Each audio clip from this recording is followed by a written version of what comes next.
welcome you all with love. And it is getting ready for New Year. And may we be starting a new year with an elevated sense of consciousness.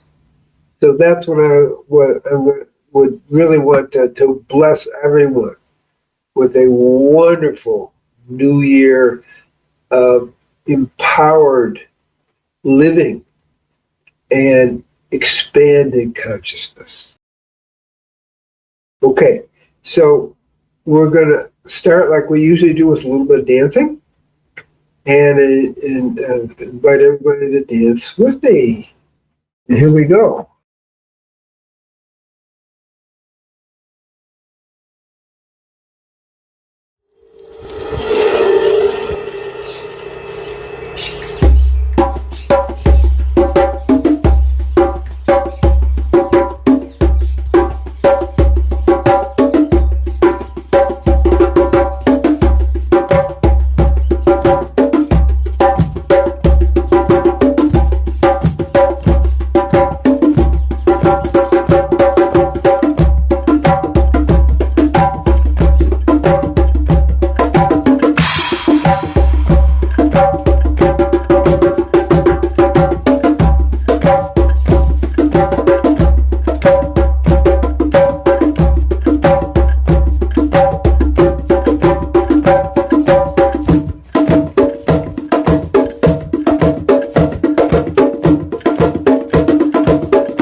Okay. Again, I welcome you all with love and blessings for a wonderful, wonderful, consciousness expanding new year. May we be inspired to create newness in our life in every moment. Okay. Now, one place of newness is not always very comfortable. And a little statement, those who are silent before evil will in the end be silenced by evil. So that is a real statement. Those who are silent before evil will in the end be silenced by evil. That is what we face as we enter this new year. We face that. And it's a hard choice. Standing up against evil is not easy. And it's not comfortable. And it's definitely not convenient. We have a model of Charlie Kirk, but really, we've been fighting the dark forces for thousands of years. And we will continue fighting. We all have to do this. That's the point. We can't let somebody else do it. And that's the hardest thing, because it's just not convenient. It's not healthy. And so the question is, well, what does it mean to stand up before evil? Well, it comes in different ways. You're a student, the college administrators are acting in ways that seem corrupted, or you're working in a business and the people leading it and doing things are corrupted, and standing up against it is not necessarily rewarded. But at the same time, and this is the hard thing, when we don't, then we get corrupted in the end as well. And that's another part of it. It corrupts us. So part of it is acting preventively, which is choosing situations the best we can, um, where we're not going to be put under a corrupting force. We're not going to be put on a place where the pressure is honest to act in dishonest, evil ways. But we see it happening all over the world. It's not like a phenomenon just for the U.S. It's clearly in Europe. It's clearly in the Middle East. It's clearly in China. It's clearly in Russia. It's all over. And the question is, what are we going to do about it? And my answer to that is we start with ourselves and try to live our lives with as much integrity as possible. And for me, that's like trying to live it with, 100%. Life is never that easy, and people can criticize this or that, but it's the intent too. And that intent purifies you and elevates you. It's not a holier than thou intent. It's just the intent to do good and to not compromise with the dark forces. And they always want you to compromise. That's the name of the game. That's how the dark forces control a great deal of society.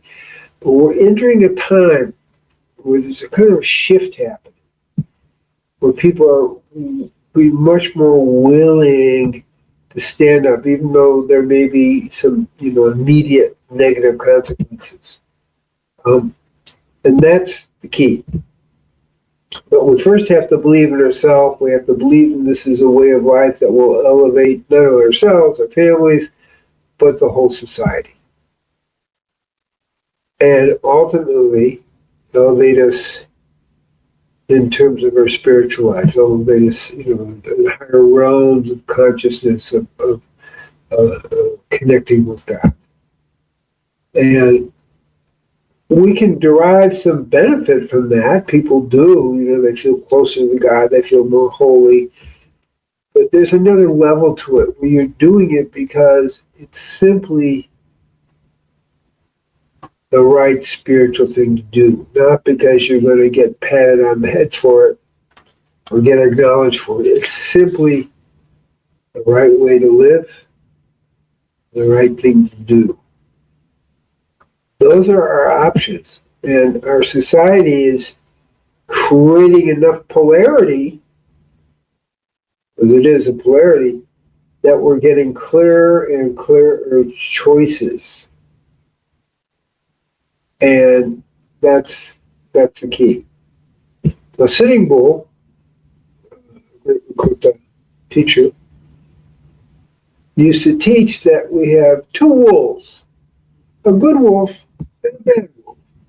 And in one ear we have the bad wolf speaking, in one ear we have the good wolf speaking.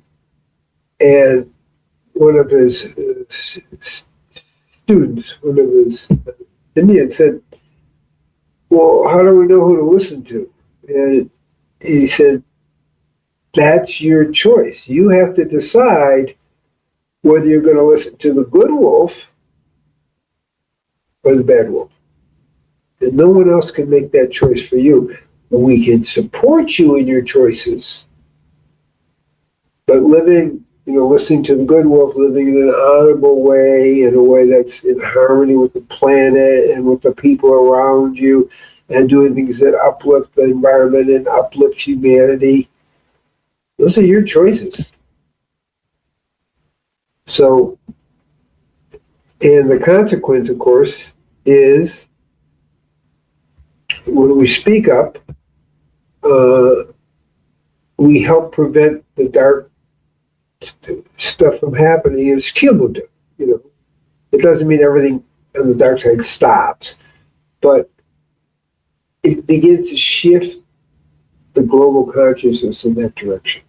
There's a lot of shifting that needs to happen. every person who stands up shifts it that little bit.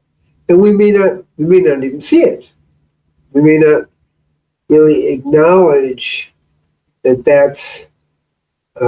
it's happening, but it is. Every time we do anything in that way, we're adding to the positive global brain,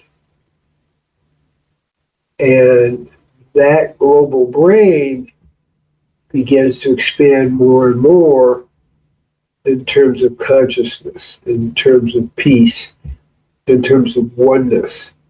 More and more people are affected by it, and we can see that happening now. Excuse me. We can see that happening, and that is really what's going on, and we're participating in it.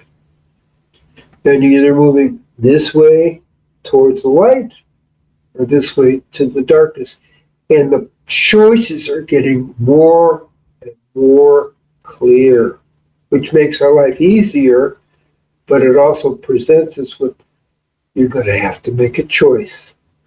There's no way of getting around that.